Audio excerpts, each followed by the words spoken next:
Shalom, Akim. The video had cut out, so this is going to be a part two. All right. So, kind of coming back full circle with the scripture in question, Genesis chapter 6 and verse 1. It says, "And it came to pass when men began to multiply on the face of the earth, and daughters were born unto them, that the sons of God, which are the Israelites, which are us, the original powers, okay, saw the daughters of men, that they were fair," right? So we saw the beautiful women of the other nations, which we still do to this day, man. Jake will grab him up an Ammonite woman, or an Ishmaelite woman, even an Edomite woman. All right. And it says, "And they took them wives of all which they chose." Okay.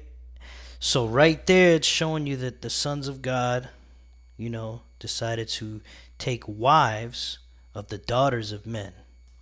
Okay. So the daughters of the other nations, which the Lord told us not to do. As far as now, there's a distinction. Okay. We can have here, let's grab that scripture. If I can remember, it was in Deuteronomy, or it was in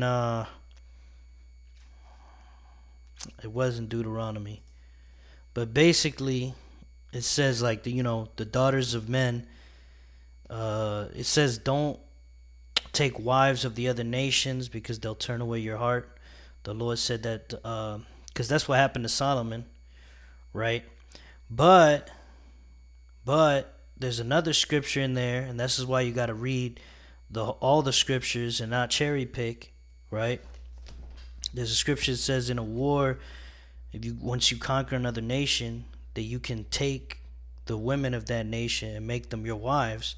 When really, if you go into that word, it's talking about concubines. It's talking about, so basically, the women of the other nations can be your concubines. That's lawful, right? But they're not to be of the same status as an Israelite woman. Okay, so an Israelite woman is going to be your wife. Okay, so in the kingdom, we're going to have wives who are Israelite women, and we're going to have concubines of the other nations, right? Because what happens when you make daughters of men your wives is it turns you away from Yahweh Bashim Yahushai. All right, and that's why the next verse says, "And the Lord said, My spirit shall not always strive with man, for that he also is flesh, yet his days shall be 120 years." Okay, so we had longer lifespans back then, and it was shortened to 120 years. All right, verse 4, "There were giants in the earth in those days, and also after that, when the sons of God came in unto the daughters of men." Right? What do you mean? What do you think it means when they came in? That means they had sex with them. All right.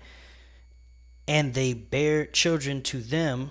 The same became mighty men which were of old, men of renown." You see? So, and we can go back up here. It says, "And the Lord said, My spirit shall not always strive with man." All right, including the sons of men. The sons of God were also considered men. Okay, so right there, and then let's keep it going here, and then verse 5, "And God saw that the wickedness of man was great in the earth, and that every imagination of the thoughts of his heart was only evil continually." You see, just like it is now in this demonic kingdom, Babylon the Great. All right, ruled by Esau Edom, the so-called white man. All right, and the same way this place is getting ready to be destroyed by thermonuclear destruction. Okay, it's the same way it happened back then with Noah's Ark. Okay, so back then, one of the sons of God were spared, Noah and his family. Okay, and then through their loins came out, all the sons of men came back, and then the wicked also through them. All right, as Esau. All right, I think it was, what is it, Ham, Shem, and Japheth. Okay, so Japheth and Ham, and then Shem was the line through which through which the sons of God and the wicked both came out from that same line. Okay, so because you had Jacob and then Esau. All right, but basically, um, no angels and or no demons came down from the sky to have sex with women to create these giants. This was done by the Israelites back then, which back then we weren't called the Israelites. That's why it called us the sons of God.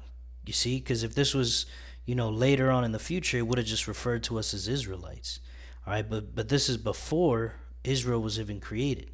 And to be able to fully understand this concept, you got to understand the reincarnation, which I'll make a separate video on that. Okay, everything's reincarnated. All right, from Adam to Samson, from Adam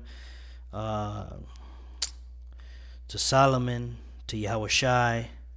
All right, Melchizedek. Okay, you got John the Baptist, who was Elijah. Okay, and there's many other examples in the scriptures.